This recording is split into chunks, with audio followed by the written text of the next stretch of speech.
இப்போ நம்ம அடுத்ததாக பார்க்கக்கூடியது வந்து பாத்தீங்கன்னு சொன்னோம்னா தேய்பிரையில நவமி திதியில பிறந்தவங்களுக்கு உண்டான அதிதேவதையை பார்க்க போறோம். இந்த தேய்பிரை நவமி திதிக்கு அதிதேவதை யாருன்னு பாத்தீங்கன்னு சொன்னோம்னா யமன். எனவே இந்த திதியில பிறந்தவங்க வந்து யமனுக்கு உண்டான வழிபாடுகளை வந்து பாத்தீங்கன்னு சொன்னோம்னா நீங்க பண்ணிட்டே இருக்கணும். யமனுக்கு உண்டான காயத்ரி மந்திரங்கள் இருக்கு. அந்த காயத்ரி மந்திரங்களை நீங்க வழிபாடு பண்ணலாம். டெய்லி வீட்டுல வந்து 16 டைம் சொல்லலாம்.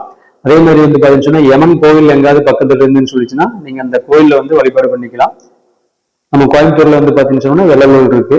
முடிஞ்சவங்க வந்து பாத்தீங்கன்னு சொன்னா சனிக்கிழமைக்கு போய் நீங்க அங்க வழிபாடு பண்ணிக்கலாம்.